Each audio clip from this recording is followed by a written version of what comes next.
তো বন্ধুরা এই মুহূর্তে আমরা ব্যাংক নিফটি চার্টটা দেখব। কালকে ফিন নিফটি এক্সপায়ারি রয়েছে, আমরা আলোচনা করব যে কাল ফিন নিফটি এক্সপায়ারি দিনকে মার্কেট কি ধরনের মোমেন্টাম করতে পারে। তো সবার আগে আমরা ব্যাংক নিফটি চার্টটা আজকে দিনকে দেখে নিই। তো এই মুহূর্তে আপনারা যেটা দেখতে পাচ্ছেন সেটা হচ্ছে 1 ঘন্টার টাইম ফ্রেম। তো দেখুন 1 ঘন্টার টাইম ফ্রেমে মার্কেট একটা ট্রেন্ড লাইন সাপোর্ট এবং একটা ট্রেন্ড লাইন রেজিস্ট্যান্স দুটোই বানিয়ে রেখেছে। কোথায় সাপোর্ট সেটা আমি আপনাদেরকে সবার আগে বলি। দেখুন এই জায়গাটা মার্কেট টাচ করেছে, এখানটা একটা টাচ করেছে। এবারে যদি এই জায়গাটা মার্কেট চলে আসে দেন এটা কিন্তু সাপোর্ট হিসাবে একটা কনফার্মেশন চলে আসবে। তো এই মুহূর্তে যদি আমি আপনাদেরকে রেজিস্ট্যান্সের কথা বলি, তো রেজিস্ট্যান্সও কিন্তু বন্ধুরা রয়েছে একটা বিগার টাইম ফ্রেমে। তো বিগার টাইম ফ্রেমে রেজিস্ট্যান্স হচ্ছে এই জায়গাটা, একটা পারফেক্ট রেজিস্ট্যান্স বলতে পারেন, যার কারণে আজকের দিনকে মার্কেট আর উপরের দিকে যেতে পারেনি। মার্কেট ওই জায়গাটাই পয়েন্টে কিন্তু কনসলিডেশন করে গেছে। দেখুন এখানটায় মার্কেট এই জায়গাটা রেজিস্ট্যান্স নিয়েছে, এই জায়গাটা নিয়েছে, এই জায়গাটা নিয়েছে, দেন আজকের দিনকে ক্ষেত্রে ফের আবার মার্কেট রেজিস্ট্যান্স নিয়েছে। তো আজকের দিনকে মার্কেট কেন উপরে যেতে পারেনি? কারণ এটা কিন্তু পুরোপুরিভাবে রেজিস্ট্যান্স জোন ছিল, যার কারণে এখানটায় সেলিং প্রেশার অনেক বেশি চলে এসছে। তো এই মুহূর্তে কি করা যেতে পারে সেটাই কিন্তু আপনাদের মনে হয়তো প্রশ্ন জাগছে। তো দেখুন বন্ধুরা, মার্কেটে যেহেতু এই জায়গাটায় অনেক বেশি সেলিং প্রেশার এসছে, যার কারণে কিন্তু বন্ধুরা নিচের দিকের যারা যারা বায়ার ছিল, এই নিচের দিকে যারা যারা বায়ার রয়েছে তারা কিন্তু বন্ধুরা এই মুহূর্তে এই রেজিস্ট্যান্সের ব্রেকআউটের অপেক্ষা করছে। এই রেজিস্ট্যান্সের ব্রেকআউটের অপেক্ষা করার সাথে সাথে কিন্তু বন্ধুরা এখানটায় অনেকে সেলিংও করেছে। তো পরিস্থিতি কি হতে পারে আগামী কালকের দিনের ক্ষেত্রে? এখানটায় অনেকে সেলিং করেছে, এই জায়গাটাও অনেকে সেলিং করেছে। তো সেলিং যদি হয়ে থাকে তাহলে সেক্ষেত্রে এই সেলারদেরকে ট্র্যাপ করার জন্য মার্কেটকে দিতে হবে গ্যাপ আপ। যদি মার্কেটকে গ্যাপ আপ দিতে হয় তাহলে কিন্তু অ্যাটলিস্ট এই যে রেড লাইন আমি ড্র করেছি এটার ওপরে গ্যাপ আপ দিতে হবে, দেন অনলি কিন্তু এই সেলাররা ট্র্যাপ হতে পারবে। আর তার উপরে কিন্তু আমি আপনাদেরকে এখানটা দেখাচ্ছি 50,000 51,500 একটা পিএসওয়াই লেভেল রয়েছে। তার সাথে এই যে আমি একটা জোন বানিয়েছি, এই যে রেড কালারের যে জোন আপনারা দেখতে পাচ্ছেন, এখানে কিন্তু ওপরেরটা হচ্ছে 61.8% ফিবো রেজিস্ট্যান্স, আর নিচেরটা হচ্ছে 50% ফিবো। তো এটা 61%, এটা হচ্ছে 50% ফিবোনাচি রেজিস্ট্যান্স এরিয়া রয়েছে, যার কারণে কিন্তু উপরের দিকে যদি মার্কেটে যায় তাহলে সেক্ষেত্রে কিন্তু প্রথম কথা ব্রেকআউট শো করবে, এই জায়গাটা একটা ব্রেকআউট শো করবে, সেলাররা চলে যাবে এবং মার্কেট ওপরের দিকে যাওয়ার চেষ্টা করতে পারে। এমন না যে 50% আসার পর মার্কেট আটকে যাবে, সেটা কিন্তু না, একটা পিএসওয়াই লেভেল অবশ্যই রয়েছে।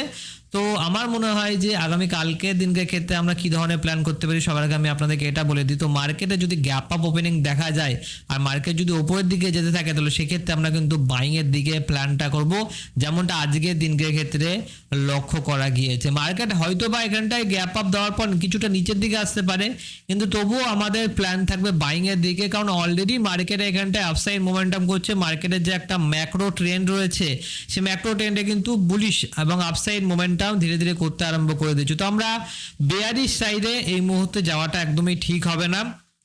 যদি মার্কেটে ধরুন আগামী কালকের দিনকে গ্যাপ ডাউন ওপেনিং হলো, গ্যাপ ডাউন ওপেনিং হওয়ার পর যদি মার্কেট নিচের দিকে যাওয়ার চেষ্টা করে তো ডেফিনেটলি আমরা সেই সময়ে সেলিং করার চেষ্টা করব। কিন্তু যদি মার্কেটে ফ্ল্যাট কিংবা গ্যাপ আপ ওপেনিং দেয় সেক্ষেত্রে আমরা বাইং এর সেট আপ খোঁজার চেষ্টা করব। সেলিং এর দিয়ে কিন্তু আপনারা গ্যাপ আপ কিংবা ফ্ল্যাট ওপেনিং এ দেখবেন না, কারণ সেক্ষেত্রে কিন্তু মার্কেট ট্র্যাপ করতে পারে। আর আমরা এই মুহূর্তে একেবারে চলে যাব এই মুহূর্তে ফিন নিফটিটা দেখে নিই। কালকে ফিন নিফটি এক্সপায়ারি রয়েছে। ফিন নিফটির ক্ষেত্রে সবার আগে আমরা একবার এক্সপ্লোর করে নেবো যে মার্কেট এখানটা কি হচ্ছে। দেখুন বন্ধুরা, ফিন নিফটির ক্ষেত্রে কিন্তু মার্কেটে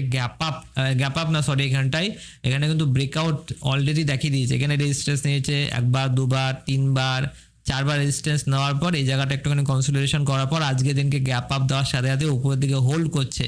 তার মানে কিন্তু বন্ধুরা এই মুহূর্তে ব্রেকআউট দিয়ে দিয়েছে।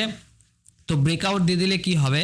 তো দেখুন মার্কেটে ব্রেকআউট যেহেতু দিয়ে দিয়েছে এবং এই মুহূর্তে ট্রেন্ডটাও আপনারা দেখতে পাচ্ছেন যে কনসলিডেশন করার পর আপ ট্রেন্ডে যেতে আরম্ভ করে দিয়েছে। 13 তারিখের পর থেকে 14 তারিখের পর থেকে মার্কেট পুরোপুরিভাবে আপ ট্রেন্ডে রয়েছে। তো সেক্ষেত্রে আমরা যদি দেখি তো দেখুন নিচের দিকে যারা যারা বায়ার রয়েছে এরা কিন্তু সেফই হয়ে রয়েছে বলতে পারেন এখনো পর্যন্ত। এই যে আগের দিনকে যারা যারা বায়ার ছিল, এই দিনকে যারা যারা বায়ার ছিল, এখানে যারা যারা বাই করেছে, এখানে যারা যারা বাই করেছে, তারা তারা কিন্তু অলরেডি সেফ। এদেরকে ট্র্যাপ করতে গেলে মার্কেটকে অনেকটা নিচে আসতে হবে। তো মার্কেট এই কাজ করবে না যদি না গ্যাপ ডাউন দেয়। তো মার্কেট এখানটায় কিছু কিছু লোক বাইং করেছে এবং এখানটায় কিছু কিছু লোক বাইং করেছে, এদেরকে কিছুটা একটুখানি ট্র্যাপ করা যেতে পারে। কিন্তু মেজরিটি আমার মনে হয় যে আগামী কালকে দিনকে ক্ষেত্রে যদি মার্কেটে একটুখানি গ্যাপ আপ ওপেনিং দেখা যায়, তাহলে সেক্ষেত্রে মার্কেট এই সেলারদেরকে ট্র্যাপ করার জন্য উপরের দিকে যেতে পারে। তবে প্রথম দিকে হয়তো বা নাও যেতে পারে, কারণ দেখুন আজকের দিনকে ক্ষেত্রে মার্কেট গ্যাপ আপ ওপেনিং দিয়ে সরাসরি উপর দিকে চলে গিয়েছে। তো কালকে দিনকে এমন কাজ নাও করতে পারে, কালকে দিনকে মার্কেট গ্যাপ আপ দেওয়ার পর একটুখানি কনসলিডেশন করলো কিংবা ফার্স্ট ক্যান্ডেলের লোটাকে ব্রেকডাউন করে দিল। তো এরকম টাইপের কিছুটা সেলিং টাইপ সেট আপ দেখাতে পারে। কিন্তু মার্কেট কিন্তু বন্ধুরা অলরেডি বলতে পারেন যে উপরের দিকে যাওয়ার চান্স রয়েছে। এখানটায় কিন্তু মার্কেট উপরের দিকে যেতে পারে। সেক্ষেত্রে আমরা বাইংয়ের দিকে প্ল্যানটা করে রাখবো। আগামী কালকের দিনকে মার্কেটে যদি ফ্ল্যাট কিংবা গ্যাপ আপ ওপেনিং দেয়, আমরা বাইং এর দিকে প্ল্যান করবো। কারণ দেখুন এখানে যারা যারা সেলিং করেছে, এখানে যারা যারা সেলিং করেছে, তারা কোথায় সেল রাখবে? তারা রাখবে 23,500 ওপরে। তো ডেফিনেটলি মার্কেট যখন গ্যাপ আপ দেখতে পাবে তখন এদেরকে টার্গেট করার জন্য উপরের দিকে যাওয়ার চেষ্টা করবে। যার কারণে কিন্তু আমরা যদি বাইং করি এক্ষেত্রে 23,500 ব্রেকআউটের পর আমরা এক্সিট করে নেবো এবং আমাদের প্রফিট হওয়ার চান্স থাকবে। তো আমি আপনাদেরকে ফিন নিফটি কালকে এক্সপায়ারির কথাটা বলে দিলাম। যদি মার্কেটে গ্যাপ ডাউন দেয় তখন কি করব? তো মার্কেটে যদি গ্যাপ ডাউন দেয় সেক্ষেত্রে আপনাকে একটুখানি ওয়েট করতে হবে। কারণ দেখুন এই বায়ারদেরকেও ট্যাপ করাটা অত বেশি ইজি হবে না, কারণ এরা তখনই এখানটায় এসএল দিতে আরম্ভ করে দেবে যখন মার্কেট এই পিএসওয়াই লেভেলটাকে ব্রেক করবে কিংবা এই যে ক্লোজিং প্রাইস, এই ক্লোজিং প্রাইসে আশেপাশের দিকে আসবে। তার আগে কিন্তু মার্কেট এদেরকে টার্গেট করতে পারবে না। তো সেলারদেরকে টার্গেট করাটা অনেকটা ইজি, যার কারণে আমরা বাইং এর দিকে প্ল্যানটা করব। তো এই মুহূর্তে আমরা চলে যাবো ফিন নিফটি এবং নিফটি 50-তে চলে যাবো। তো নিফটি 50-তে দেখুন কি হয়েছে। নিফটি 50 ছিল আজকের দিনকে অনেক বেশি বুলিশ ছিল। তো আমরা সবার প্রথমে আমি আপনাদেরকে নিয়ে যাব 1 ঘন্টার টাইম ফ্রেমে। দেখুন বন্ধুরা এই মুহূর্তে কিন্তু নিফটি অল টাইম হাইয়ের আশেপাশের দিকে চলছে। আপনারা দেখতে পাচ্ছেন বন্ধুরা এই মুহূর্তে কিন্তু আর জাস্ট খানিকটাই দেরি রয়েছে, তারপরে কিন্তু মার্কেট অল টাইম হাইটাকে ব্রেক করে দেবো। তো সামনে কি কি পিএসওয়াই লেভেল রয়েছে দেখুন। আজকের দিনকে অলরেডি মার্কেট 25,000 লেভেলকে ব্রেক করে উপরের দিকে যেতে আরম্ভ করে দিয়েছে। তো আমার মতে কিন্তু 25,100 লেভেল, এটাও কিন্তু একখানা বড় সড়ো পিএসওয়াই লেভেল। তো এই লেভেলটা আগে আমরা ড্র করে রাখি। তো দেখুন 25,100 এই লেভেলের কাছাকাছি কিন্তু মার্কেট আগামী কালকের দিনকে যেতে পারে। কেন যেতে পারে সেটার জন্য আমরা স্মলার টাইম ফ্রেমে চলে আসবো, 5 মিনিট টাইম ফ্রেমে। তো মার্কেট কিন্তু নিফটি 50-তে তো একদমই বায়ারদেরকে টার্গেট করছে না, যা টার্গেট করছে সব সেলারদেরকে টার্গেট করছে। তো মার্কেট যেহেতু অনেকটাই উপরে উঠে গিয়েছে, যার কারণে কিন্তু এই মুহূর্তে সবার প্ল্যান থাকবে যে আমি এই জায়গাটা আশেপাশের দিকে, মার্কেট যে অল টাইম হাই লাগিয়েছে আগামী কালকের দিনকে হয়তো আমরা নিফটি 50-তে অল টাইম হাই আমরা আবারও দেখতে পেতে পারি যদি মার্কেট কালকে গ্যাপ আপ ওপেনিং দেয়। তো দেখুন মার্কেট এই মুহূর্তে কি করছে, বারবার আজকের দিনকে কি কাজ করেছে মার্কেট, বারবার 25,000 থেকে এখানে বায়ার এসছে, এখানেও বায়ার এসছে। তো সাপোর্ট নেওয়ার চেষ্টা করেছে মার্কেট, এই লেভেলটাকে কিন্তু ব্রেকডাউনের হাত থেকে প্রিভেন্ট করার চেষ্টা করেছে। এবং উপর দিকে রয়েছে সেলার, উপর দিকে সেলারদের এসেলে আমরা কখন পেয়ে যাবো, যখন মার্কেট 25,080-কে ব্রেক করবে, কারণ এটাই হচ্ছে অল টাইম হাই, তাই না? যার কারণে কিন্তু এখানে অনেক সেলাররা এসছে। কিন্তু এই মুহূর্তে আজকের দিনকে চার্ট দেখে ক্লিয়ারলি বোঝা যাচ্ছে যে মার্কেট কিন্তু প্রচণ্ড বেশি বুলিশ, যার কারণে কিন্তু এখানে যারা যারা বাই করেছে মার্কেট তাদেরকে বের করার জন্য একদমই আসেননি, কিছুটা রিট্রেসমেন্ট দিয়েছে কিন্তু প্রপার 61.8% লেভেল পর্যন্ত যে রিট্রেসমেন্ট দিয়ে এদেরকে তাড়াবে এরকম টাইপে কিন্তু কোনো কাজ মার্কেট করেনি, বরং উল্টে 25,000 পিএসওয়াই লেভেলটাকে প্রিভেন্ট করার চেষ্টা করছে। তো যদি মার্কেটে আগামী কালকের দিনকে গ্যাপ আপ ওপেনিং দেয় তো সেক্ষেত্রে কিন্তু কিছুটা সেলিং আসতে পারে, কারণ আজকের দিনকেও মার্কেট গ্যাপ আপ ওপেনিং দিয়ে একদম সরাসরি দৌড়াতে আরম্ভ করে দিয়েছে। কালকের দিনকে হয়তো বা মার্কেট গ্যাপ আপ ওপেনিং দিয়ে সরাসরি এরকম টাইপের মোমেন্টাম নাও করতে পারে। তো সেক্ষেত্রে কিন্তু বন্ধুরা আপনাদেরকে ওয়েট করতে হবে কিছুটা সেলিংয়ে আসার।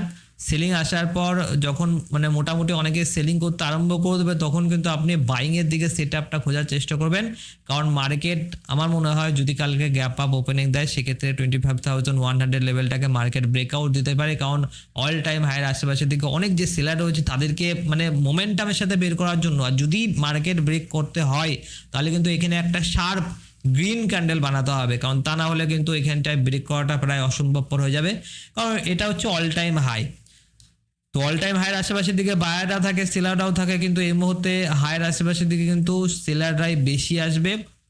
অন্যদিকে প্রত্যেকটা মানে ইন্ডেক্সই কিন্তু বুলিশ রয়েছে।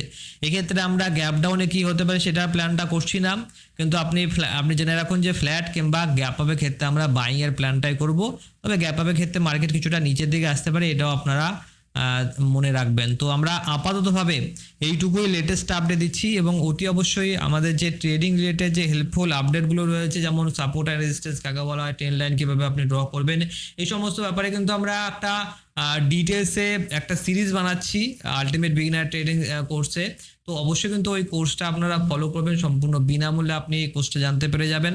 তো আপনাকে অসংখ্য অসংখ্য ধন্যবাদ এই ভিডিওটা শুরু থেকে শেষ পর্যন্ত দেখার জন্য।